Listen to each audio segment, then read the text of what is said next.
கர்த்தருடைய பரிசுத்த நாமத்திற்கு ஸ்தோத்திரம். இன்னைக்கு நம்ம ஏசாயா 14வது அதிகாரம் 3வது வசனத்தை தியானிக்க இருக்கிறோம். ஏசாயா 14:3 ஜெபத்தோடு இந்த செய்திக்குள்ளே கடந்துகிறோம். கிருபை எம்மை சூழ்ந்து கொள்ளும் தம் கிருபை, கர்த்தரில் மகிழ்வோம் களி கோர்த்திடுவோம் கண்டடைந்தோம் கிருபை. கர்த்தரில் மகிழ்வோம் களி கோர்த்திடுவோம் கண்டடைந்தோம் கிருபை. யோர்தானை கடந்து வந்தோம் எங்கள் இயேசுவில் பலன் அடைந்தோம். யோர்தானை கடந்து வந்தோம் எங்கள் இயேசுவை பலன் அடைந்தோம். சேனையின் கர்த்தர் முன்னே நடந்தார், சோர்வின்றி காத்து கொண்டார். சேனையின் கர்த்தர் முன்னே நடந்தார், சோர்வின்றி காத்து கொண்டார். கிருபை எம்மை சூழ்ந்து கொள்ளும் தாம் கிருபை, கர்த்தரில் மகிழ்வோம் களி கோர்ந்திடுவோம் கண்டடைந்தோம் கிருபை. கர்த்தர் இவ்வாண்டினிலே பெரும் காரியம் செய்திடுவார். கர்த்தர் இவ்வாண்டினிலே பெரும் காரியம் செய்திடுவார். கால் வைக்கும் தேசம் இயேசு தருவார், காத்திருந்தே அடைவோம். கால் வைக்கும் தேசம் இயேசு தருவார், காத்திருந்தே அடைவோம். கிருபை எமை சூழ்ந்து கொள்ளும் தாம் கிருபை, கர்த்தரில் மகிழ்வோம் களி கோர்ந்திடுவோம் கண்டடைந்தோம் கிருபை. தேசமே பயப்படாதே, எங்கள் இயேசு கிரியை செய்கிறார். தேசமே பயப்படாதே, எங்கள் தேவன் கிரியை செய்கிறார். தேசத்தின் நன்மை சேமம் அருள்வார், காத்திருந்தே அடைவாம். தேசத்தின் நன்மை சேமம் அருள்வார், காத்திருந்தே அடைவாம். கிருபை எமை சூழ்ந்து கொள்ளும் தாம் கிருபை, கர்த்தரில் மகிழ்வோம் களி கோர்ந்திடுவோம் கண்டடைந்தோம் கிருபை. ஆண்டுகள் நான்மையினால் முடி சூழ்ந்து பலன் பெருக, ஆண்டுகள் நான்மையினால் முடி சூழ்ந்து பலன் பெருக. தேசத்தின் மீது கண்களை வைத்தே பாசமாய் நோக்கிடுவார். தேசத்தின் மீது கண்களை வைத்தே பாசமாய் நோக்கிடுவார். கிருபை எமை சூழ்ந்து கொள்ளும் தாம் கிருபை, கர்த்தரில் மகிழ்வோம் களி கோர்ந்திடுவோம் கண்டடைந்தோம் கிருபை. ஜாதி ஜனங்களையும் வந்து மோதி அசைத்திடுவார். ஜாதி ஜனங்களையும் வந்து மோதி அசைத்திடுவார். காத்து தவிக்கும் வல்லமகிலும் கர்த்தரை வாழ்ந்திடுவார். காத்து தவிக்கும் வல்லமகிலும் கர்த்தரை வாழ்ந்திடுவார். உண்மையும் நேர்மையுமாய் இந்த ஊழியம் செய்திடுவாம். வான்மையும் நேர்மையுமாய் இந்த ஊழியம் செய்திடுவாம். தூய கற்புள்ள தேவ சபையாய் தீவிரம் சேர்ந்திடுவோம். இயேசுவின் நாமத்தினாலே ஜெபங்கள் பிதாவே, ஆமென். கர்த்தருடைய பரிசுத்த நாமத்திற்கு ஸ்தோத்திரம். Leela Ammal praise Lord, Mariyal sister praise Lord, Balasundari Pappa praise Lord, Kavitha sister praise Lord, Nagarathnam Ammal praise Lord, Daniel Rajesh praise Lord. இன்னைக்கு நம்ம 14வது அதிகாரம் ஏசாயா 3வது வசனத்தை தியானிக்க இருக்கிறோம். 14:3 கர்த்தர் உன் துக்கத்தையும் உன் தத்தளிப்பையும் நீ அடிமையாக்கப்பட்டிருந்த கடினமான அடிமைத்தனத்தையும் நீக்கி உன்னை இளைப்பார பண்ணும் அக்காலத்திலே. சரி, ஆண்டவர் ஒரு காரியத்தை செய்கிறார். அது என்னெல்லாம் அதுக்குள்ள வருகிறது அப்படின்னா, ரெஸ்ட், இளைப்பார பண்றது. நான் ஒரு ஜிம்முக்கு போயிருந்தேன். அங்கே ஒரு ட்ரெயினர் ஒரு தம்பி இருந்தான், ரொம்ப சின்ன பையன். அவன் இந்த பாடி ஃபிட்னஸை பற்றி சொல்லும்போது அவன் சொன்னான், சார் எல்லாத்துக்கும் அடிப்படையாக ஒன்று தேவை என்ன தெரியுமா சார் அப்படின்னு கேட்டான். நான் பணம் தரப்பா தம்பி அப்படின்னு கேட்டேன். இல்லை சார், சமாதானம், பீஸ், உங்களுக்குள்ள ஒரு ரெஸ்ட் இருந்தால் தான் சார் இது எல்லாமே நடக்கும் அப்படின்னா. எனக்கு ரொம்ப ஆச்சரியமா இருந்துச்சு. ஆண்டவர் சொல்ற, நான் பீஸ்ன்னு சொல்லியிருக்கணும், ஆனா அவனுக்கு அது புரியாது. பெரிய ஒரு காஸ்ட்லி ஜிம் அது. அவன் என்னை அப்போ ராம் கலங்கிட்டான். சரி, அதனால ஆண்டவர் கொடுக்கிறது இளைப்பாற பண்ணம். இளைப்பாறக்கு ரெஸ்ட். லிப்போஸ். லிப்போஸ்.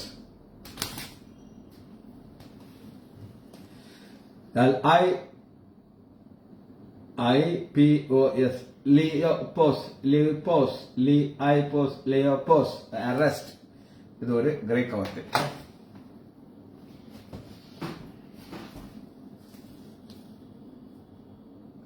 அப்போஸ்தலர் 28வது அதிகாரம்.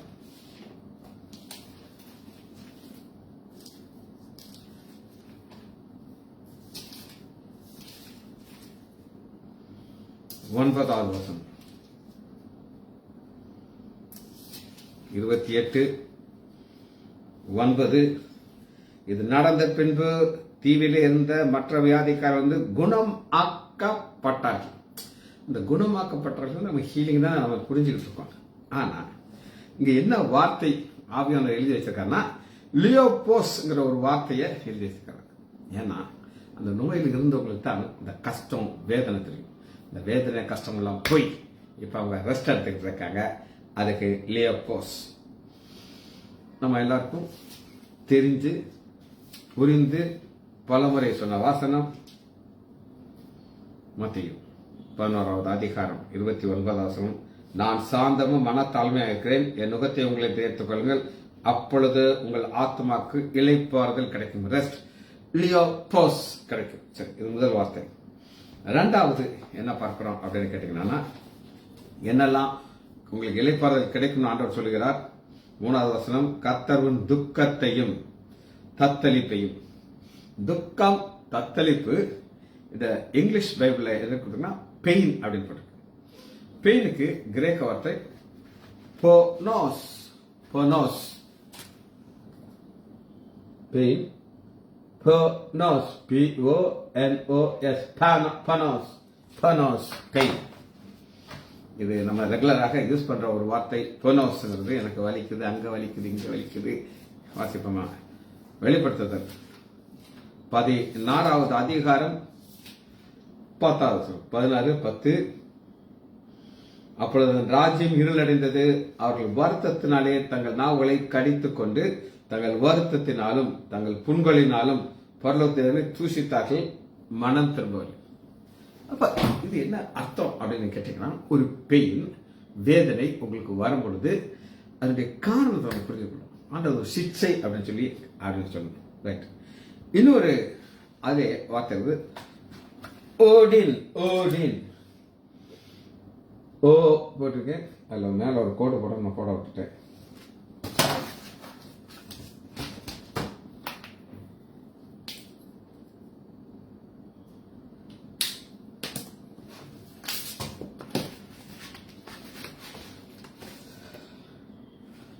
ஓடேன். ஓ மேல கோடு போடுங்க. ஓடேன். ஓடின் கிடையாது. ஓடேன். ஓடேன். இது ரெண்டாவது. இந்த ஓடேன்ங்கிறது என்ன அப்படின்னா லேபர், பிரசவ வேதனை. பிரசவ வேதனைங்கிறது யாருக்கு தெரியும் அப்படின்னா அந்த பாதையில போற பெண்களுக்கு தான் தெரியும். வாசிப்போமா? மத்தேயு 24வது அதிகாரம் 8வது வசனத்துல, இவைகள் எல்லாம் வேதனைக்கு ஆரம்பம். வேதனை பனமஸுக்கு ஆரம்பம், ஸ்டார்டிங். ரைட். இந்த லேபர் பெயின் இதுக்கு இந்த ஒடினுக்கு சாரோ, துக்கத்தோடு வருகிற ஒரு காரியம். வாசிப்போமா? 1 தெசலோனிக்கர் எடுத்துக்கொள்ளுங்க.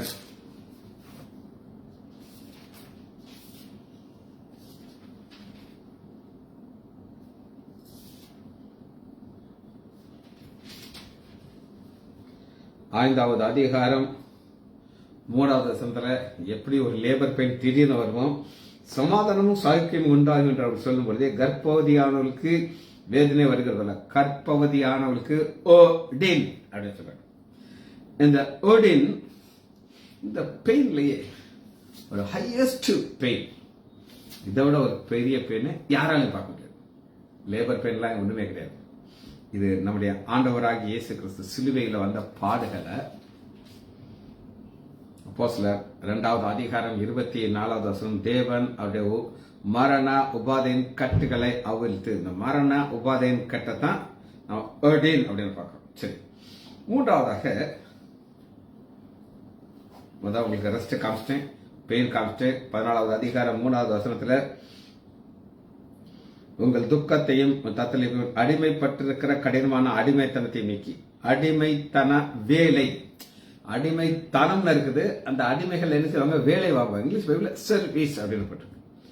சர்வீஸுக்கு 2 வார்த்தைகள் இருக்கு, ரெண்டையுமே நம்ம தியானிக்கிறோம். ஒன்னு டயகோனியா, டயகோனியா சர்வீஸ் பண்றவங்க. DIA டயகோ டயகோரியா, டயகோரியா சொல்லுங்க, வாயை திறந்து பேசலாம் தம்பி. DIA டயகோரியா, டயகோரியா இந்த சர்வீஸ். இப்ப இந்த சர்வீஸ் என்ன அப்படின்னு கேட்டீங்கன்னா, பல வகையான சர்வீஸ் இருக்குது பைபிள். இந்த டயகோனியாங்கிற சர்வீஸ் என்ன அப்படின்னு கேட்டீங்கன்னா, ரோமர் எடுத்துக்கோங்க, அந்த டயகோனியா உங்களுக்கு புரியும். 15வது அதிகாரம் 31 15:31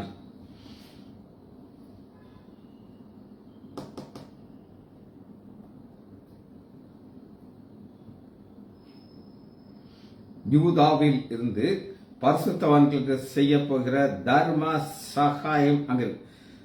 இது ஒரு வேலை. பணத்தை வாங்கணும், தர்ம காரியம், அதை அவங்க கொடுக்கணும், ஏமாத்தாம அதை கொண்டு போய் என்ன சேர்க்கணும். இது எல்லாத்துக்கும் ஒரு வார்த்தை இருக்குது, அது டயகோரியா. இது ஒரு வேலை. இன்னொரு வேலை ரொம்ப கஷ்டமாக செய்கிற வேலை. காய்ச்சல், ஐயோ நான் கஷ்டப்படுறேனே ஆண்டவரே. லூக்கா 10வது அதிகாரம் 40வது வசனத்துல, மார்த்தாலோ பற்பல வேலைகளை செய்து மிகவும் வருத்தம் அடைந்து ஒரு முறை திருப்பணம்பலத்துல எங்க மாமியார் இருந்தாங்க. நான் எங்க மாமியார்ட்ட கேட்டேன், நீங்க ஏன் இந்த வேலை செய்யறது இல்லை அப்படின்னு நான் கேட்டேன். சரி, பைபிள் வாசிக்கல கேட்டேன். அவங்க இந்த வசனத்தை கோட் பண்ணாங்க. மரியாள் மார்த்தா ஒருத்தர் தான் பாதத்தில் உட்கார்ந்து இருக்க முடியும், இன்னொருத்தர் வந்து என்ன செய்யணும்? வேலை செய்யணும். ரொம்ப அருமையா சொல்லிட்டாங்க. நீ பைபிள் டீச் பண்ணிட்டு இருக்க, வாசிக்க இருக்க, நான் உனக்கு சாப்பாடு கொடுக்குறது இதாகிட்ட சொல்லிட்டாங்க. பற்பல வேதைகளை. சரி, பவுல் தன்னுடைய ஆங்கிளை எப்படி சொல்கிறார் அப்படின்னு கேட்டீங்கன்னா, பிலிப்பியர் 2வது அதிகாரம் 17வது வசனம், மேலும் உங்கள் விசுவாசமாகிய பலியின் மேலும் ஊழியத்தின் மேலும் நான் வார்க்கப்பட்டோம். ஊழியத்திலே வார்க்கப்படுறதுனா என்ன அர்த்தம்னா, அந்த சர்வீஸ்னால அப்படி முங்கிறது. சரி, இன்னொரு வார்த்தைக்கு சிமிலர், ஏறக்குறைய சிமிலர். அது என்ன அப்படின்னு கேட்டீங்கன்னா, மினிஸ்டர் அப்படிங்கிறது. இதுக்கு சேம் டயகோனியா மாதிரி இருக்கு, ஆனா இது டயகோனியோ. கடைசி அதை பார்த்து படிக்க போறோம். 4 சர்வீஸ் டயகோனியோ. 2வது அர்த்தம் DIA டயகோனியோ, டயகோனியோ. இந்த அக்கின் அப்படின்னா என்ன அர்த்தம்னா, AKINங்கிறதுனா அபோ, மேல ஒருத்தர் இருக்கிறாரு, அதை செய்ய வைப்பார். ஒரு உதாரணத்துக்கு, ஒரு வீட்டு எஜமான் இருக்கார். அவர் அந்த வேலைக்காரிட்டு சொல்லுவாரு, போய் தண்ணி எடுத்துட்டு வா, என் காலை அமைக்க விடு, இதை செய்யி அதை செய்யு சொல்லிக்கிட்டே இருப்பார். ஏன்னா இவர் மேல இருக்காரு, அதனால இவர் இந்த வார்த்தைகளை சொல்லி செய்ய வைப்பார். அக்கின், AKIN, அக்கின். இதுக்கு அதே தான் சொல்றாரு லூக்கா 10:40, என் சகோதரி என்னை விட்டுட்டு உங்களுக்கு வரதை பற்றி உங்களுக்கு கவலை இல்லையாட்டு. இன்னொரு வசனத்தை வாசி நம்ம அதை முடிக்க இருக்கிறோம். லூக்கா 12வது அதிகாரம் 37வது வசனம், எஜமான் வரும்பொழுது வெளித்திருந்து காணப்படுகிற ஊழியக்காரர்கள் பாக்கியவான்கள், அவரை அறை கட்டிக்கொண்டு அவர்களுக்கு பந்தி இருக்க செய்து சமீபமாக வந்து உங்களுக்கு ஊழியம் செய்வார். Service, minister. சரி, நம்ம லாங்குவேஜ் பார்த்தாச்சு. அடுத்த வார்த்தைக்குள்ள போகிறோம்.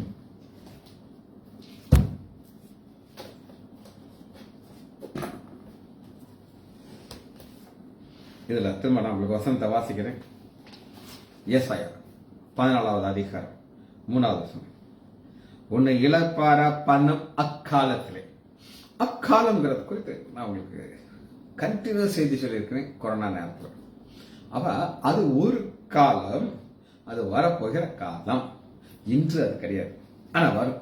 அன்னைக்கு அது என்ன நடக்கும் அப்படின்னு கேட்டீங்கன்னா, ஃபர்ஸ்ட் அக்காலத்திலே இதெல்லாம் ஆண்டவர் ஒரு பக்கம் செய்கிறாரு. இளைப்பாற பண்ணும் அக்காலத்திலே நீ என்ன செய்யணும், அதான் கேள்வி. நீ என்ன செய்யணும் அப்படின்னு நீங்க கேட்டீங்கன்னா, ஏசாயா 12வது அதிகாரம் 1 வசனத்திலே அக்காலத்திலே நீ சொல்லுவது, கர்த்தாவே நான் உம்மை துதிப்பேன், நீர் என் மேல் கோபமாய் இருந்தீர், ஆனாலும் உங்களுடைய கோபம் நீங்கிட்டு நீர் என்னை தேற்றுகிறீர். இதாங்க கான்செப்ட். இதை நீங்க நல்லா புரிந்து கொள்ள வேண்டும். ஆண்டவர் ஒரு நன்மையை செய்யும் பொழுது நம்ம அவரை துதித்துக் கொண்டே இருக்கணும். நம்முடைய வாயில முறுமுறுப்பு வரக்கூடாது. இது ஏன் இது நடந்துச்சு கேட்கக்கூடாது. ஆண்டவருடைய சித்தம் எல்லாம் ஒரு முடி கிடைக்கல உள்ள முடியாது. அதை நீங்கள் எவ்வளவு ஆழமா விசுவாசிச்சு கோபம் போயிட்டு இருக்கு. அடுத்து எழுதினா, நீர் என்னை தேற்றுகிறீர். ஆறுதலின் தெய்வமே ஒப்புடைய திரு சமூகம் எவ்வளவு இன்பமானது, ஆமேன் எவ்வளவு இன்பமானது. ஆறுதலின் தெய்வம், தேற்றுகிற தெய்வம். சரி, இரண்டாவது என்ன கிடைக்குதுன்னா, ஆண்டவர் இந்த அக்காலத்துல என்ன செய்கிறார் அப்படின்னு கேட்டீங்கன்னா, ஏசாயா 32வது அதிகாரம் 18வது வசனத்துல, என் ஜனம். நம்ம துதிக்கிறோம், ஆண்டு என் ஜனம் உறவு கிடையாது. திரும்ப வரையும் சமாதான தாவரத்திலும் நிலையான வாசத்திலும் அமைதியாக தங்கும் இடத்திலும் குடியிருக்கும். என்னன்னா, நம்ம இருக்க போகிற இடத்துக்கு ஒரு அடமொழி கொடுத்திருக்காரு அப்படின்னா, என் ஜனம்ங்கிற ஒரு உறவை காட்டிட்டார். சமாதானமான தாவரம். சமாதானமான தாவரம் அப்படின்னா என்ன அர்த்தம் அப்படின்னு கேட்டீங்கன்னா, நம்ம ஒரு இடத்துல இருக்கோம். இந்த இடத்த வாங்கும்போது என்னுடைய பிரதர் எல்லாம் டாக்டருடைய தம்பி அடுத்த நாள் கேட்டாங்க, நல்லா ராத்திரி நிம்மதியா தூங்குனீங்களா அப்படின்னாரு. அப்பா படிச்சு தூங்க காலையில் நாங்கள் எதிர்த்தோம். அதாங்க பெரிய ஆசீர்வாதம். அங்க சமாதானம் இருக்கணும், நிலையான வாசத்தலத்தில் அமைதியான குடியிருக்கும். இது 2வதான ஆசீர்வாதம். 3வது ஆசீர்வாதம் அது என்னன்னு கேட்டீங்கன்னா, ஒரு காலத்துல அவங்க எப்படி இருந்தார்கள் அப்படின்னு நீங்க புரிந்து கொள்ளணும். உபாகமம் எடுத்துக்கொள்ளுங்க, 28வது அதிகாரம் 48வது 28, 48. ஒரு காலத்துல எப்படி இருந்தாங்க அது தெரிஞ்சாதான் இப்ப அந்த சமாதானமான இடம் உங்களுக்கு புரியும். சகலமும் குறைப்பட்டு பட்டினியோடும் தாகத்தோடும் நிர்வாணத்தோடும் கர்த்தனுக்கு விரோதமாக அனுப்பும் சத்துருவை சேவிப்பாய். அவர்கள் உன்னை அழுத்து தீரும் மட்டும் இரும்பு நுகத்தடி உன் கழுத்தின் மேல் போடுவார்கள். இந்த இரும்பு நுகத்தடி இருந்துச்சு ஒரு காலத்துல. இப்போ தகப்பனா எனக்கு அடிக்கடி சொல்லுவாங்க, டே அப்பா இந்த ஊருக்கு வரும்போது ஒரு சைக்கிள் இருந்துச்சு, ஒரு கோட் போட்டுங்க, 100 ரூபாய் கையில் இருந்துச்சு, இவ்வளவுதான் இருந்துச்சு. இப்ப நாங்க சொல்ல முடியுமா? ஆனா எங்க அப்பா சொன்ன வார்த்தை என் இருதயத்துல இங்க உள்ள உட்கார்ந்துட்டு இருக்கு. இதுதான் ஆசீர்வாதம். சரி, இது 4வது குறிப்பு. அங்க நோ பீஸ், சமாதானம் இருக்காத ஒரு ஸ்டேஜ் இருந்து ஆண்டவர் சிலர் உயர்த்தி வருகிறார். இன்னொரு ஆசீர்வாதத்தை பார்க்க போறோம். அது எஸ்ரா எடுத்துக்கோங்க. எஸ்ரா 601 எஸ்ரா 9வது அதிகாரம் 8வது வசனம். இப்பொழுதும் எங்கள் தேவனாய கர்த்தர் எங்களிலே தப்பின சிலரை மீதியாக வைக்கும். அந்த தப்பின மீதியானவருக்கு தான் இந்த ஆசீர்வாதம். அங்க இருக்கிற 90% மக்கள் பட்டயத்தினால் அழிக்கிறாரு, பஞ்சத்தால் அழிக்கிறாரு, கொள்ளை நோயினால போறாங்க, செத்து விழுந்தானா இழுத்துட்டு போறதுக்கு நாய் இருக்குது. 4 வேதனைகளை அனுப்பி கிளியரன்ஸ் பண்ணிட்டு முறுமுக்கிற மக்களெல்லாம் தூக்கிட்டு துதிக்கிற கூட்டத்தை கொண்டு வராரு. அவர்கள் எப்படி இருப்பாங்க அப்படின்னு கேட்டீங்கன்னா, தப்பின சிலரை மீதியாக வைக்கும், தம்முடைய பரிசுத்த ஸ்தலத்தில் எங்களுக்கு ஒரு குச்சியை கொடுக்கும். குச்சினா எல்லாம் போச்சு, ஆனா குச்சி இருக்கு. அந்த குச்சி போச்சுன்னா விழுந்திருக்கும்.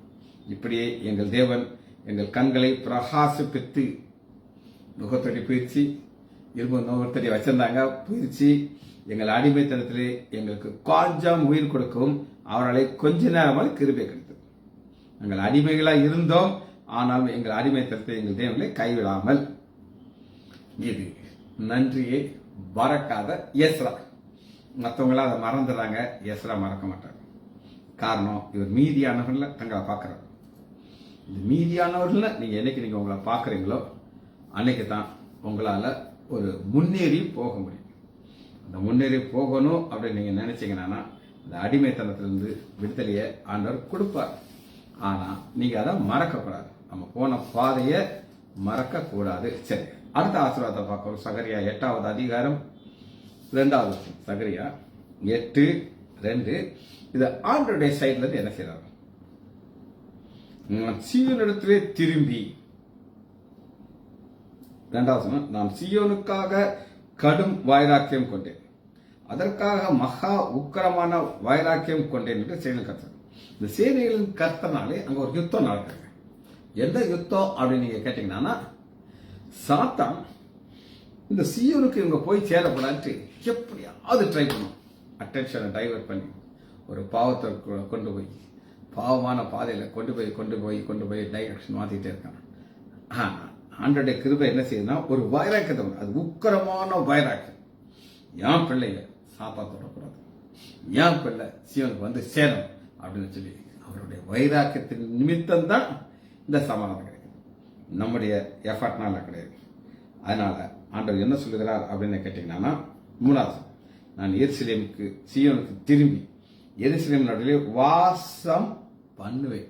அவர் ஃபர்ஸ்ட் வாசம் பண்றாங்க.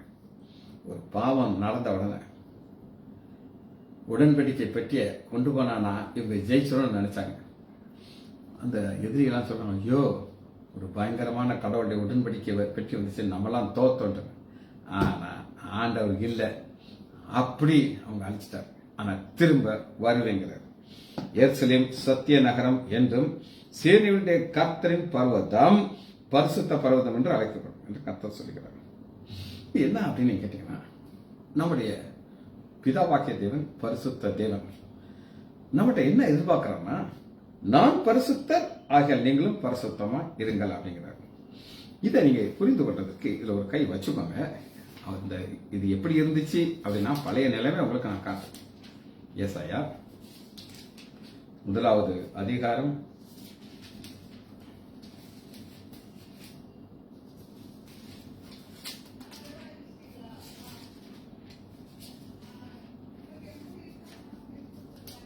26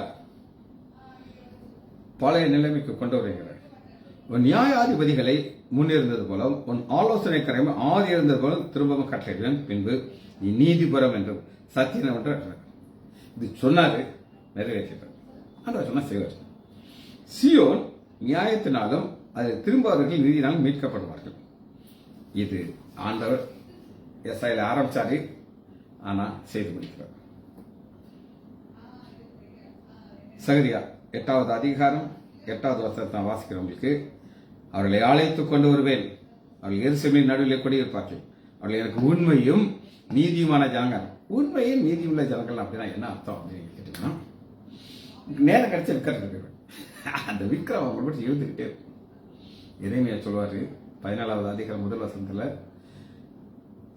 விக்கிரகங்கிற ஒரு பாவம் அவங்க இருதயத்துக்குள்ள இரும்பு ஆணினால் எழுதப்பட்டிருக்கும். நான் உங்களுக்கு இந்த கிளாஸ்ல காட்டுறேன் பார்த்தீங்களாங்க, இந்த மாதிரி ஒரு பேனை இருக்கும். எழுதிட்டு இதுக்குன்னு ஒரு டஸ்ட் இருக்கு, இதை வச்சு தொடச்சா போயிடும். ஆனா ஆணியில வச்சு எழுதுனால எதை வச்சு தொடச்சாலும் போகாது. அதனாலதான் ஆனா இவங்க அங்க போக மாட்டாங்கன்னு ஆண்டவர் உறுதியா சொல்கிறார்.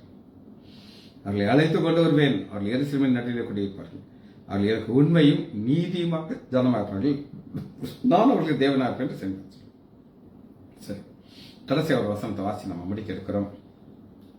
எல்லாம் முடிச்சு இவங்கெல்லாம் எங்க போய் சேரணும் அப்படின்னு கேட்டீங்கன்னா, வெளிப்படுத்துறது 19வது அதிகாரம் 9 வசனத்தை வாசிட்டு அப்புறம் மாறிடும். ஏசாயா 14:3, கர்த்தர் உன் துக்கத்தையும் உன் தத்தளிப்பையும் உன் அடிமை கடினமான நீக்கி உன்னை இளைப்பற பண்ணுகிற அக்காலத்திலே என்ன செய்யப்படும். அப்படி நம்ம எல்லாம் சேர்ந்துடும். இந்த பழைய ஏற்பாட்டு பரிசுத்தவான்கள், இது பழைய புதிய ஏற்பாட்டு பரிசுத்தெல்லாம் சேர்ந்து 19 ஆட்டாங்க. 7 பின்னு பரலோகத்தில் திரளான ஜனக்கூட்டம் இடுகிற தாரம், திரளான ஜனக்கூட்டம் பட்ட பரிசுத்தவான்கள், புதிய ஏற்பட்ட பரிசுத்தவான்கள் சேர்த்துக்கிறேன். அவர்கள் அல்லேலூயா, ரட்சணியமும் மகிமையும் கனமும் வல்லமையும் நம்முடைய தேவனுக்கே உரியது. அவருடைய நியாய தீர்ப்புகள் சத்தியமான நீதிமான். அவற்றை நீதி தான். அதில் எதையுமே வச்சு அவரை மாற்ற முடியாது. ஜெபிச்சு முடிப்போமா? மகா இரக்கமும் கிருபையுமுள்ள பிதாவே, உம்மை துதிக்கிறோம் ஐயா. நன்றி உள்ள இதயத்தோடு நம்முடைய திரு சமூகம் வருகிறோம் ஐயா. எத்தனை நன்மைகள் ஐயா, எத்தனை கிருபைகள் ஐயா, சொல்ல முடியாத இவர்களுக்காக நன்றி. மாற்றும் உதவன யவனேஸ்வரே, உம்மை துதிக்கிறோம் ஐயா. பிள்ளைகள் ஒவ்வொருவரையும் யான் ஆண்டவராகிய இயேசு கிறிஸ்துவின் நாமத்தினாலே ஆசீர்வதிக்கிறேன். இயேசுவின் நாமத்தினால் ஜெபங்கள் பிதாவே. ஆமேன், ஆமேன், ஆமேன்.